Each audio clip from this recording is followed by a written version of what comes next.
বিষ্ণু ইসলাম আব্দুল্লাহ ইবনে ওমর রাদিয়াল্লাহু তাআলা আনহু পিঠের মধ্যে একবার চাপড় দিয়ে একবার বললেন, আব্দুল্লাহ, দুনিয়াতে এমন ভাবে জীবনযাপন করো মনে হয় যেন তুমি গরিব, মানে স্ট্রেঞ্জার, এলাকায় নতুন আসছো, কেউ তোমার চেনে না, তুমিও কাউরে চেনো না। অথবা আবিরু সাবিল, মানে traveller, you are a traveller, পথিক, এইভাবে থাকে। ধরো একটা জায়গায় গেছেন, কেউ আপনার চিনে না, জানে না, ওই জায়গায় আপনি বাড়িঘর করবেন? কারণ তো চিনেনই না, এটা সেফ এলাকা তাও জানেন না, টাকাও তো নিয়ে আসেন নাই, বাড়িঘর করবেন, কিছু করবেন? যেই কাজের জন্য গেছেন কোন রকম কাজ সেরে চলে যাবো এখান থেকে, যেহেতু আমি অপরিচিত। অথবা ট্রাভেল করতেছেন, এখান থেকে মক্কা যাবেন, ধরেন যে দুবাইতে ট্রানজিট 4 ঘন্টা, কয় ঘন্টা ট্রানজিট, যেহেতু 4 ঘন্টা পাইছি, এবার একটা সোফা কিনি, একটা টেবিল কিনি, একটা এই কিনি সেই কিনি এয়ারপোর্টের ভিতরে, এরকম কোন পাগল করে? তাহলে এই 4 ঘন্টা ট্রানজিটে কি করে?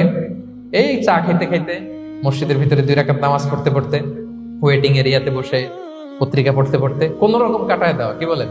নাকি ওইখানে সোফা টোফা, বাড়ি ঘর, এটা সেটা কিনা শুরু করেন 4 ঘন্টার জন্য? এরকম কোন পাগল আছে এরকম? আবিরু সাবিল। আহা, দুনিয়াতে এভাবেই বসবাস করতে হবে, গরিব ও আবিরু সাবিল, স্ট্রেঞ্জার অর ট্রাভেল।